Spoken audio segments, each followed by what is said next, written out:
näiteks alkohol on keelatud, sealiha on keelatud, mis veel? Jah, ütleme see toitumise mõttes jah, et ütleme iga päev, et sööme joome kõik, et see on ka teine asi, mida tuleb jälgida, et mis nagu toidu sees on. Et noh, lihtsad asjad tõesti on, ütleme sealiha ja alkohol, aga teine asi on ka see, et meil on nagu halal toit, et mis tähendab ka ütleme liha puhul, teiste lihade puhul, kanaliha puhul või veiseliha puhul, et see peab olema siis õigel viisil tapetud. Mis siis tegelikult tähendab, et see on tapetud, ütleme sellisel viisil sarnaselt sellele, kuidas kõik meie Eesti, ütleme, esivanemad oma taludes tapsid loomi. Et ei olnud mingit elektrifitseerimist, et lihtsalt tavalisel viisil on ju tapeti. Ja kui sa kogemata näiteks ajad metskitse autoga alla, siis seda ära söö, eks ju. Täpselt, et seal on teatud asjad nagu et kui ta näiteks kuskilt kukkunud alla või ta on mingisuguse tõmbi nagu asjaga löödud või et sama võrdlus võib tuua ka nagu autoga on otsa sõidetud, et nad surnud, et siis nagu selle liha söömine ei ole lubatud, et teatud reeglid on. Aga miks see näiteks niimoodi on? Et ütleme, nagu ma aru saan, siis väga paljud asjad on islamis, nagu sa ütlesid, et selline tasakaalukus ja äärmustesse mitte langemine on, ütleme, üks jooni, mida üritab islami usku jälgida ja siis inimestele ka sisendada. Et ma ütleks, et kui sa näiteks kogemata ajad selle kitse alla ja su pere on näljas näiteks,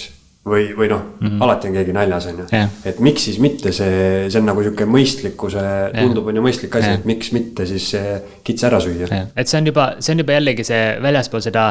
tavapärast olukorda on, et kui tõesti pere on näljas või samamoodi isegi kui inimene on kuskil kõrbes või kus iganes ta on eraldatud ja tal on näiteks sealiha või pudel veini on ju, et siis sellisel juhul ei ole mitte ainult tal lubatud, aga õpetlaste kohaselt isegi enamus arvavad, et on nagu kohustuslik seda või vähemalt lubatud, aga paljud ütlevad ka, et kohustuslik on seda juua, seda veini näiteks nii palju lihtsalt, et elus püsida või samamoodi siis seda sealiha süüa. Et jällegi see sama reegel on, et inimesed ei nõuta kunagi rohkem kui selleks seda, milleks ta on võimeline, et teatud olukordades siis ütleme selle kitse puhul ka, et tõesti pere on näljas, mitte midagi muud ei ole, et siis on nagu see lubatud, et kui ta ei tee seda nagu tavapärases olukorras lihtsalt nagu vabast tahtes, et kui tal on võimalik ikkagi nagu saada seda halaltoitu, siis ta peaks ka seda tegema. Ma saan selles mõttes aru, et kui mitu korda sa oled rääkinud siirusest, et tõeline moslem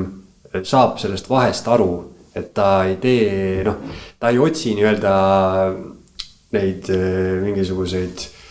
seaduse auke islami seadustes, kuidas nagu nihverdada, et ta teab, et nagu Jumal näeb kõike, näeb tema südamesse, näeb seda konkreetset olukorda, kui ta tõesti on seal kõrbes midagi muud ei jää üle, siis ta teeb seda. Ma saan sellest nagu aru, aga miks üleüldse näiteks on sealihale pandud keel peale, et kas see on ikkagi mingi seos sealt, et siga ei ole nagu söödav loom? Ütleme, võib-olla seletaks ka kõigepealt seda, et iga reegel, mis näiteks Koraanis on või selles prohveti sunnas, et kui me juba usume seda, et islam kui religioon on tulnud loojalt ja see sama raamat, ütleme püha raamat on tulnud loojalt, kes teab kõige paremini, mis on inimesele hea või halb, kuna ta on inimese loonud, et siis moslemile üldiselt on juba see piisav. Aga alati on hea, kui me teame ka neid, ütleme, tagamaid või neid selliseid maiseid põhjuseid või ütleme ratsionaalseid põhjuseid, miks nagu siis mingi asi on keelatud, miks mingi asi on lubatud. Et sealiha puhul näiteks, ütleme see tervise aspekt on üks, et tänapäeval ka ju arstid tegelikult ei soovita pigem sealiha, et pigem ütlevad, et see võib olla kanaliha, see võib olla veiseliha, et kuna see ei ole tervisele niivõrd hea ja samamoodi tegelikult paljude asjadega tegelikult on niimoodi, et need keelud, mis on islamis või need kohustused, et paljud neist on ka juba varasemalt piiblis. Näiteks piiblis on samamoodi vanas testamendis on sealiha söömise keeld ja siga on mainitud kui roojast näiteks looma, ütleme, et samamoodi see, et me ei söö nagu nüüd islamis sealiha, ei tähenda seda, et me peaksime nüüd, ütleme, sea enda vastu kuidagi halvad olema või halvasti kohtlema selles mõttes, et ta on ikkagi loom, ta on Jumala poolt loodud, me ei pea kuidagi ma ei tea, halvasti käituma või piinama, mis iganes, et lihtsalt me ei söö seda sealiha. Ja tänapäeval, noh, nende asjadega on asi palju lihtsamaks muutunud, võib-olla 10-15 aastat tagasi oli ka Eestis raskem leida seda halal-liha. Et tihtipeale söödigi võib-olla rohkem nagu taimset toitu ja kala, kus juures võib süüa alati, et seal ei ole mingit konkreetset nagu tapmisviisi. Et oli raskem leida, aga nüüd on palju lihtsam. Ja ma ei hakka nagu konkreetseid, ütleme, firmasid või kaubamärke mainima, aga näiteks on ka teatud, ütleme, sellised kanalihad tooted, mida müüakse nagu tavalise sildi all, aga neid on näiteks tapetud halal-viisil ja need, ütleme, moslemid teavad neid konkreetseid, ütleme, koode ja saavad neid vabalt tarbida. Et tänapäeval on see palju lihtsamaks muutunud, kui see varem oli. No mis seis seal alkoholiga on, et sa mainisid enne ka, et kunagi oli islamis alkoholi tarbimine lubatud, enam mitte, et miks niimoodi?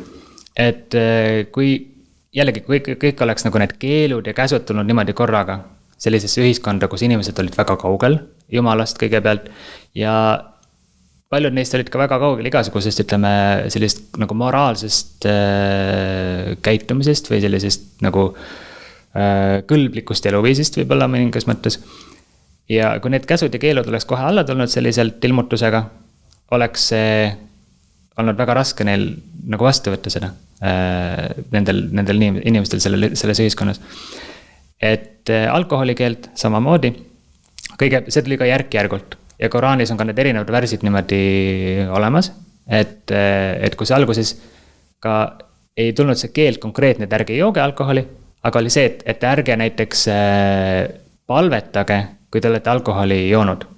Et siis te ei tea, mida te palves räägite, mis on ka loogiline.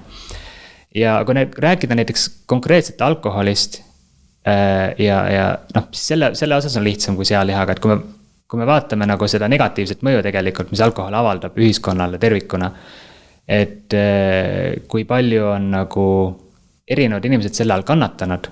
kui palju on näiteks, ütleme, alkoholijoobes õnnetusi põhjustatud ja isegi ütleme, selline suhtevägivald, enamus sellest toimub alkoholijoobe all. See statistika minu teada käib Ameerika kohta, aga ma eeldan, et see on väga sarnane ka Eestis meil, kus paljud sellised koduvägivalla juhtumid toimuvadki alkoholi mõju all. Et selles mõttes ühiskonnale tervikuna, et islam isegi tegelikult ütleb Koraanis,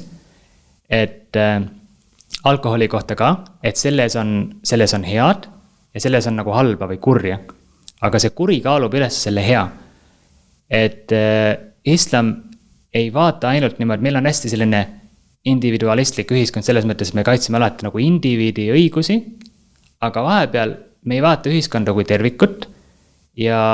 näiteks selle jaoks, et näiteks inimesel oleks, ütleme, vabadus siis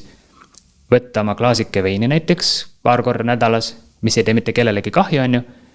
et seda, ütleme, õigus siis, seda, ütleme, võib-olla see teeb ka mingit tervisele, võib-olla mingi on kasulik mõju isegi, võib-olla mingi väikse koguse tarbimisel veinil on ju, võib-olla.